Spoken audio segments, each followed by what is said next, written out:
Estamos de volta com Família na Real. Se você tem alguma sugestão de tema ou dúvida, envia para a gente. O contato está aqui no seu vídeo. A gente conta com sua participação para trazer assuntos cada vez mais relevantes sobre o direito das famílias. Aqui comigo hoje a doutora Sara Miranda, defensora pública titular da 2ª Defensoria Pública do Idoso e presidente do Conselho Estadual da Pessoa Idosa. Sara, antes de continuar aqui o nosso bate-papo, eu queria trazer aqui, ilustrar os temas que a gente estava conversando com um trecho de um filme muito importante, que eu acho que tem tudo a ver aqui com o nosso bate-papo. Sim.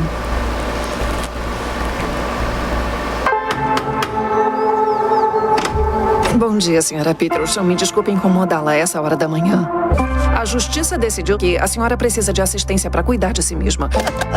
Eu estou bem. Infelizmente não é a senhora, nem eu quem decide isso. O tribunal me designou para ser sua guardiã legal. O quê?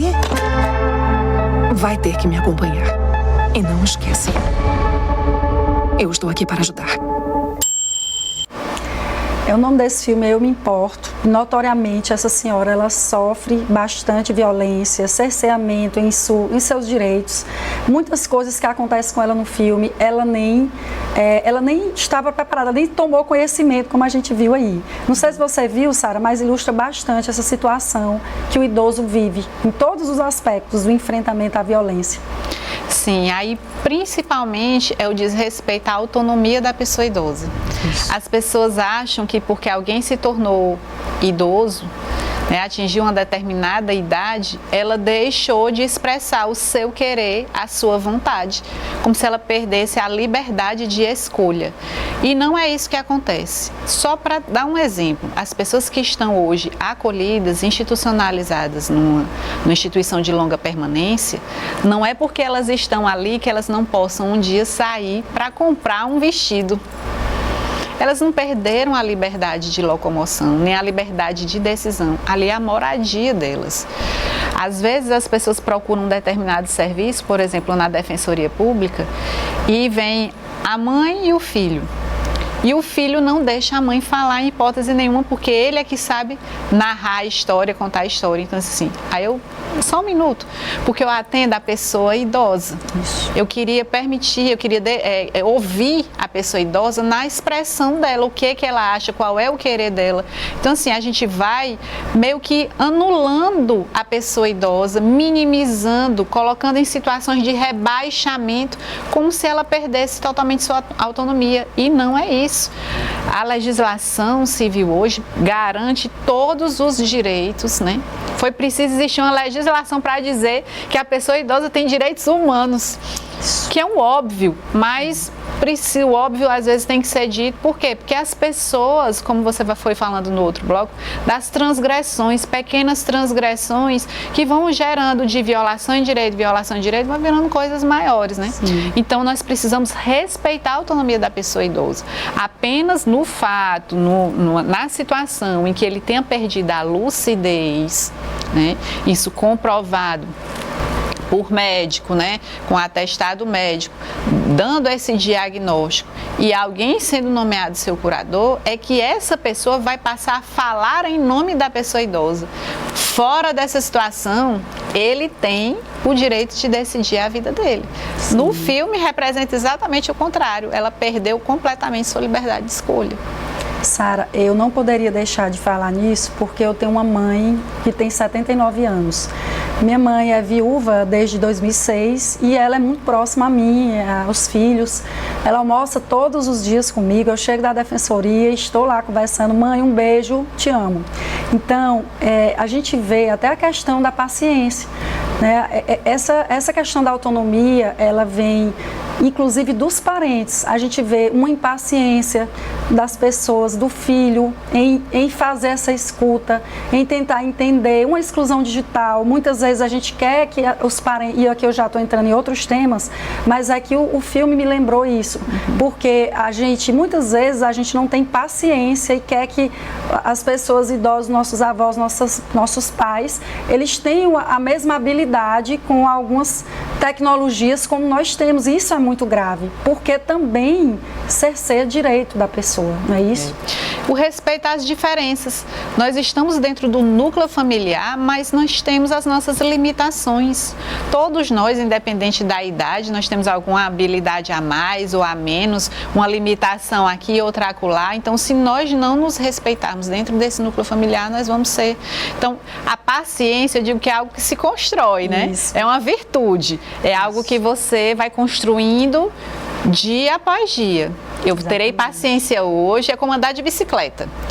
De bicicleta você não nasce andando de bicicleta, mas você vai fazer a experiência de ir, você vai estar de rodinha ali enquanto você não tem habilidade, depois você, quando já tiver o manuseio melhor, você vai tirar as rodinhas até que você vai andar sem nem observar que você está fazendo algum esforço, você já está andando automaticamente. A paciência também é assim.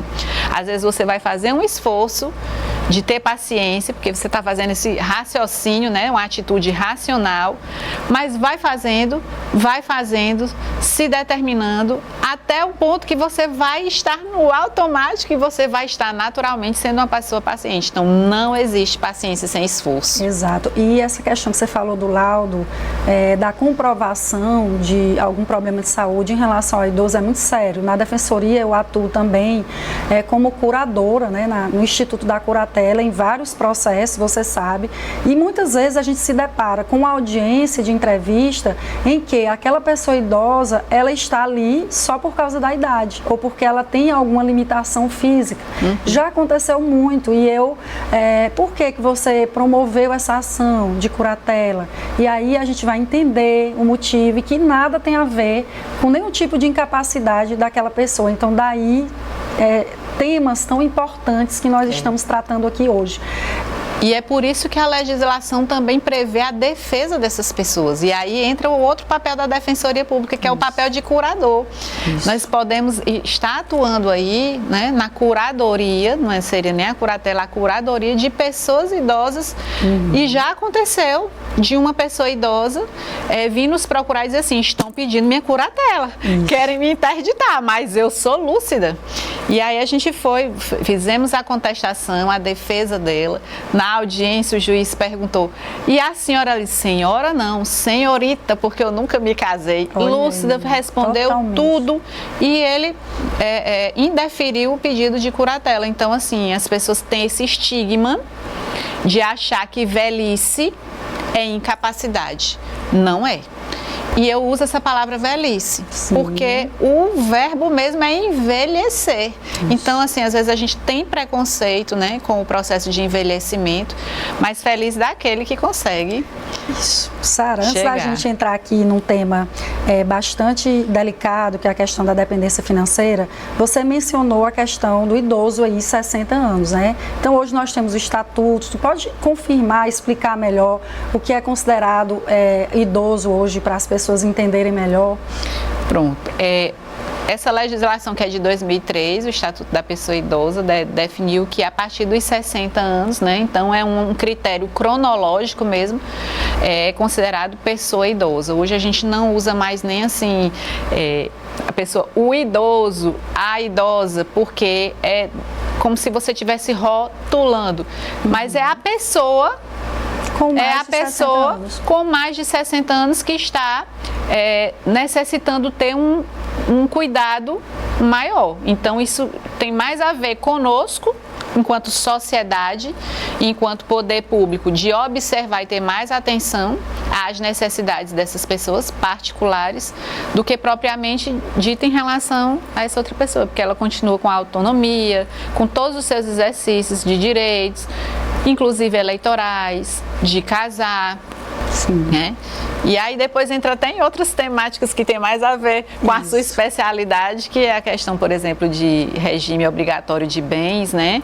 A partir dos 70 anos, de se pensar assim, por que que uma pessoa de 70 anos não poderia decidir um outro regime legal? Então, assim, o pensamento do legislador era proteger, mas às vezes você protege alguém que está bem apto, bem seguro e que tem condições de viver uma outra realidade. Mas é o cuidado mesmo com a questão da violência, que é aquele ditado que diz assim, ele está de olho na boutique dele, né? Então, às vezes as pessoas se aproximam de outras, mesmo pensando mais na questão dos interesses financeiros do que propriamente num relacionamento saudável. E por isso a legislação prevê, às vezes, um regime obrigatório de bens desse. Isso, né? Exatamente. Nós vamos trazer esse tema também para a gente conversar bem detalhadamente. Doutora Sara, sobre a dependência financeira. A dependência, a vulnerabilidade do idoso, como isso impacta a decisão de pedir uma medida protetiva? Que de fato acontece muitas vezes o idoso, ele só ter um benefício, ele depender da sua família nuclear, enfim, queria que você falasse um pouco da sua experiência. Na realidade, nós temos hoje mais famílias se apoiando na pessoa idosa do que o contrário. Na sua grande maioria são pessoas que vivem às custas de um benefício da pessoa idosa. Que é o contrário, né? Como você disse. Geralmente é assim. Mas nós temos também o caso de pessoas idosas que, por conta das suas vulnerabilidades, das suas limitações, elas precisam de uma gama de serviços maior. Já precisa de uma fisioterapia, já precisa tomar uma medicação que não tomava antes, então as despesas vão aumentando e não raro vem a pessoa idosa requerer alimentos na Defensoria Pública. Isso. E aí a gente aciona todo o núcleo familiar para, na medida das suas possibilidades, né? Porque não é só a necessidade dele, mas a possibilidade de quem também vai fazer o sustento, de como podem se cotizar ali. E a gente faz isso até administrativamente. Então a gente faz reunião de conciliação. E se chegar a um acordo, aquilo ali vira um título executivo, extrajudicial, nem há necessidade de homologação. E resolvemos a questão da dependência, né, financeira da pessoa idosa, consensualmente. Na família, que às vezes a gente, conversando aqui, Sara, a gente usa termos e aí a gente precisa esclarecer para nosso telespectador. Então, e é bem mais rápido, bem mais célere, né? Nós resolvermos tudo no diálogo, conversando. Às vezes nós fazemos não deu para resolver numa primeira reunião, a gente marca uma outra. Isso. E às vezes tem um parente que tá, mas o fulano não pode vir porque é no Rio de Janeiro, mas disse assim, a tecnologia ajuda, a gente já está marcando reunião virtual. Isso. Manda o link, aí o outro familiar tá lá no Rio de Janeiro, mas ele é mais abastado, ele tem um pouco mais de recurso, pode ajudar mais. Então, tudo isso tem nos ajudado a gente encontrar uma solução mais rápida, porque a gente sabe que os processos judiciais têm toda uma tramitação, um rito a seguir, não são poucos os processos, então leva um pouco mais de tempo. Então, se nós pudermos resolver administrativamente, né, fora do âmbito judicial, é melhor. Mesmo com a prioridade do idoso ainda demora. Então, Sara, falando sobre isso, a gente mencionou aqui o Estatuto do Idoso. E aí eu queria que você falasse um pouco desse estatuto, que ele traz aí uma série de direitos, garantias. E, claro, eu queria que você resumisse os principais pontos que reforçam a proteção à pessoa idosa no estatuto.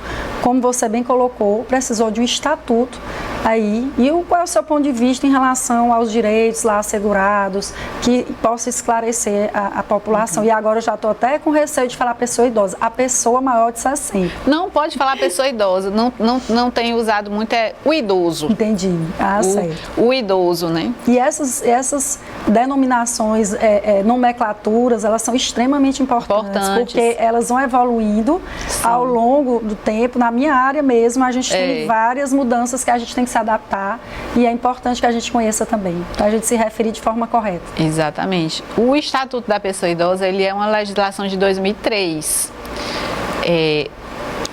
Na nossa nomenclatura jurídica, a gente diz que é um microsistema jurídico. O que é isso? Ele fala de vários temas que se referem à pessoa idosa dentro de uma lei só. Então, a gente tem lá sobre saúde, a gente tem lá sobre transporte, sobre educação, a gente tem sobre acolhimento institucional, fala sobre quem são os órgãos de proteção, o papel da Defensoria Pública, na proteção da pessoa idosa, o papel do Ministério Público, e definem também crimes bem específicos, né? Define penas. Então nós temos do penal ao civil, né? Matéria de saúde, tudo dentro dessa legislação. Hoje é uma legislação que se encontra com necessidade de atualização, né? Porque de 2003 para cá, notadamente em relação à própria Defensoria Pública. Então, sim, são pouquíssimos artigos que mencionam a Defensoria Pública. Então, por quê? Porque é uma instituição que ganha cada vez mais visibilidade e se tem o reconhecimento do seu papel constitucional e que na época da legislação do Estatuto não se colocou, não se vislumbrou tanto esse papel da Defensoria Pública. Então, sim, hoje se tem muita atualização. Então, é extremamente importante.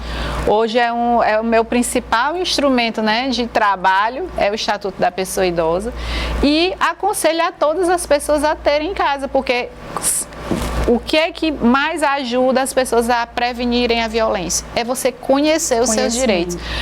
A ignorância, que é a ausência de conhecimento, ela favorece todo tipo de violação de direitos, porque você não sabe o que é o certo, nem o que é errado. E aí a gente tende a normalizar situações que, em tese, não seriam normais, que elas são violadoras. Então, é preciso conhecer essa legislação. E existe projeto, assim, já de... Vários. Né? Eu estava catalogando... É, assim, a área direta de atuação. Eu estava catalogando, assim, a última vez quando eu fui estava participando de uma comissão de proteção à pessoa idosa lá em Brasília, tem mais de 102 projetos de lei tramitando em relação à atualização, inclusive um em relação ao papel da Defensoria Pública dentro do Estatuto da Pessoa Idosa. Que bom, tomara que ande. Doutora Sara, em relação a essa situação de abandono, que é uma situação que talvez nos cause mais até repugnância mesmo, tristeza, são situações que nos deixam realmente muitas vezes impressionados, revoltados, né? Então eu queria conversar um pouco sobre essa questão do abandono do idoso, negligenciado pela própria família. Como é que o direito, as medidas específicas, primeiro, para essas situações que podem ser requeridas, porque a gente falou muito quem pode requerer, mas eu queria que você falasse um pouco de quais medidas e como é que a família, né, poderia aí entrar nesse contexto, né? A questão do abandono, ele não é apenas assim, deixar o idoso num local. Ótimo. Mas também o negligenciar os cuidados necessários em relação a ele. Então, é crime, né? Então, mas claro que para ser um crime precisa existir essa intenção de abandonar, de causar o mal, de causar a dor, né? De causar o sofrimento para aquela pessoa idosa. E é uma atitude que precisa ser extremamente reprimida. Mas a situação do abandono, e assim como a gente lida com as famílias, e a gente está ali no dia a dia fazendo a reunião com elas, é uma situação extremamente complexa, dolorosa, porque assim, a gente lida aqui com a pessoa idosa e tem todos os seus direitos, mas quando você é novo, você está numa idade, você está na juventude, você não pensa às vezes que você vai envelhecer. E aí o que acontece? Às vezes você teve uma atitude, comportamentos lá atrás na sua vida, escolhas de vida, que geraram no futuro você ser abandonado.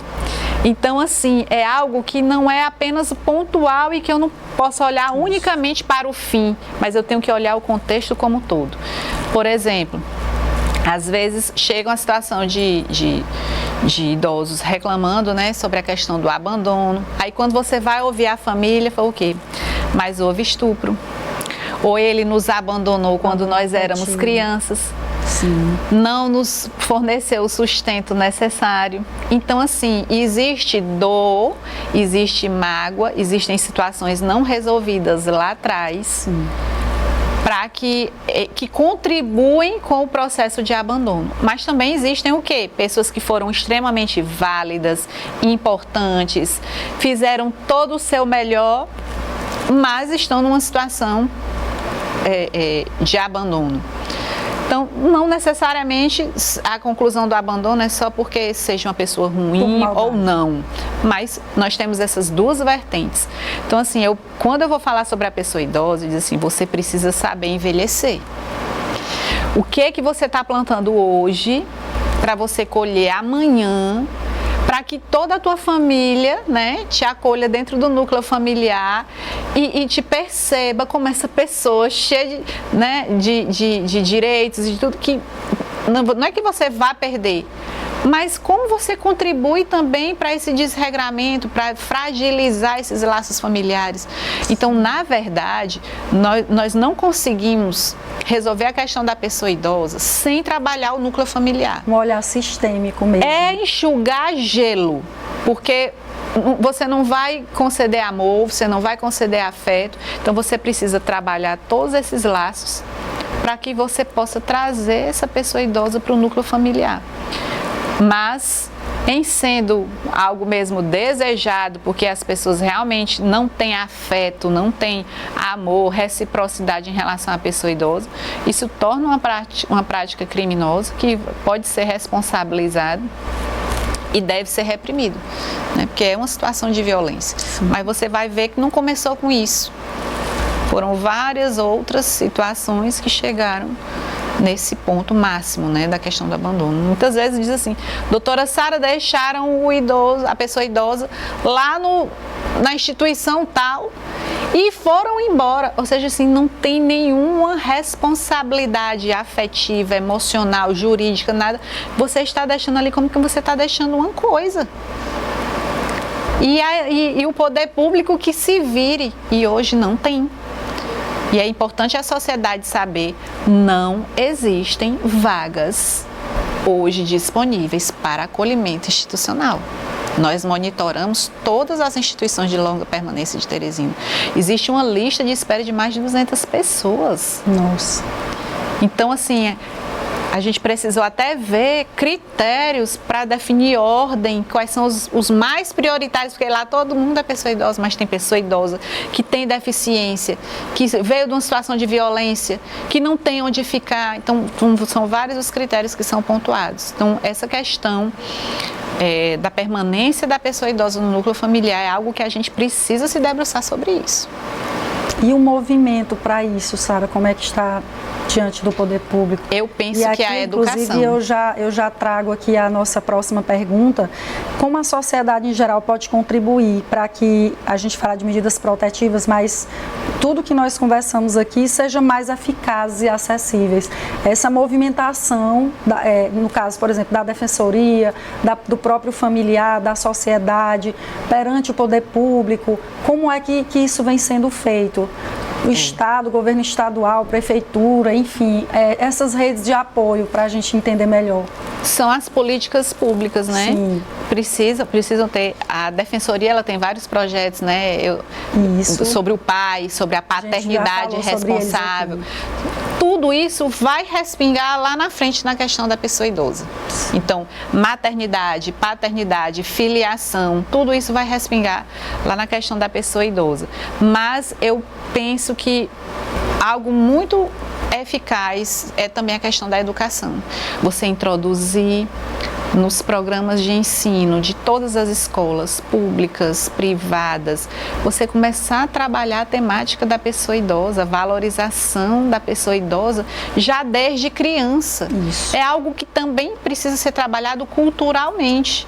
Então, se você não fala sobre a pessoa idosa, também a nível de ensino, é muito mais difícil. Então, é uma maneira de também a gente trazer a responsabilização de todos os membros do grupo familiar. Afinal de contas, o Estado protege a criança, a mulher, a pessoa idosa. Todos do núcleo familiar precisam ter uma condição, né, suficiente para que todos se desenvolvam, né, cresçam e todos tenham os seus direitos. E, Sara, a gente observa que a expectativa de vida está cada vez mais alta, que é um Sim. tema também que repercute muito em tudo isso que a gente está conversando, porque hoje, com medidas preventivas de saúde, com as pessoas se preocupando em se cuidar mais, você vê uma pessoa maior de 60, ela tem uma vida ativa, ela pratica academia, ela faz caminhada, ela cuida da alimentação, Sim. ela vem se preocupando com a saúde dela, em fazer os check-ups, os pilates. Então, assim, a gente vê que isso repercute, não é? Porque cada vez temos uma população mais velha e nascendo menos crianças. E aí a gente pergunta como as cidades estão se organizando para esse processo de envelhecimento. Para receber essas pessoas. Acolher. Né? Porque hoje, até quando a gente vai construir uma casa, a gente não pensa numa porta mais larga, com menos batentes, para pensar em acessibilidade, por exemplo, uma cadeira de rodas. Deus me livre de pensar numa cadeira de rodas. Mas é algo que a gente, assim, por exemplo, a engenharia civil, ela tem que pensar em todas as hipóteses, em todas as situações. Então, as famílias, o poder público, ele está se preparando para construir cidades adaptadas para receber o público, né, mais velho. Então, nós estamos descuidando de algumas coisas. E se nós não trabalharmos isso de já, porque em 2047 nós vamos ter milhares e milhares de pessoas idosas, alguns com muitas mobilidades reduzidas, né, fazendo uso às vezes de uma bengala, de uma cadeira de rodas e tudo. E como é que os espaços vão nos receber? Então nós estamos entrando realmente nesse processo muito intenso de envelhecimento por todos esses motivos que você trouxe, e nós precisamos pensar que nós seremos, sim, futuramente, já a gente vai estar ali. Doutora Sara, com sua sensibilidade, que eu acho que todos nós que estamos aqui já observamos, e eu queria que você deixasse, eu acho que a gente já conversou ao longo do programa sobre isso, mas quais são as orientações que você daria para as famílias que desejam promover um ambiente seguro, respeitoso para os seus idosos, para os nossos idosos? Eu vou trazer aqui uma passagem bíblica que diz assim, que a abelha é o menor dos insetos, mas é aquilo que produz de mais doce. Dentro do âmbito social, o menor núcleo é o familiar, mas se ele se trabalhar, ele pode produzir aquilo que é de mais doce. Então a gente pensa assim, família na real, que ela seja muito mais aquilo que Deus espera que ela seja, né? Que nós nos compreendamos mesmo assim como atores importantes, dentro de cada um tem o seu papel, mas que juntos nós podemos realizar coisas extraordinárias. Então, é isso que eu gostaria de deixar como mensagem final, que as famílias possam crescer, prosperar e se permitir envelhecer, né? Completar o seu ciclo de vida ali dentro, com todos os seus direitos respeitados. Maravilha, doutora Sara. Queria falar agora aqui um pouco sobre canais de denúncia, que a gente não poderia finalizar. Então, a denúncia, ela ajuda no combate à violência contra a pessoa idosa. Vítimas familiares ou pessoas que testemunhem casos de abuso podem denunciar imediatamente as autoridades competentes. Entre os canais de denúncia estão o Disque 100, que é o Ministério Público dos Direitos Humanos e da Cidadania, e funciona os 7 dias da semana e 24 horas por dia. A ligação é gratuita e a outra opção também é o 190 da Polícia Militar e ainda as unidades policiais do Estado, as delegacias, e lembre-se, o importante é denunciar. Então, doutora Sara, eu queria agradecer mais uma vez a sua presença, a sua fala, a sua sensibilidade. A gente até se emociona conversando com você, a gente não quer aqui romantizar nada disso que a gente conversou, pelo contrário, é muito sério, mas você conversa de uma forma que a gente tem esperança. Então eu queria muito, muito te agradecer. E eu que agradeço e deixar bênçãos e que que também essas famílias possam, refletindo por meio desse programa, né, que é tão importante para a sociedade, a cada tema, e crescendo cada vez mais e se refazendo, se adaptando, porque aqui tem muito conhecimento. Obrigada. É importante lembrarmos que ao longo de suas vidas, muitos deles renunciaram aos seus sonhos, projetos e até mesmo ao próprio bem-estar para cuidar de seus entes queridos. Experiência, sabedoria e lições que são preciosas para todos. Cabe a nós, enquanto sociedade e família, sermos conscientes dessa história de amor e dedicação, fazermos nossa parte para valorizar, proteger e respeitar cada um deles. Lembrando que um dia estaremos nesse lugar também, que possamos construir um futuro onde a pessoa idosa possa viver com dignidade e respeito. Obrigada a todos que nos acompanharam até aqui e lembre-se, cuidar bem das suas relações é também cuidar bem dos que vieram antes de nós. Obrigada pela escuta.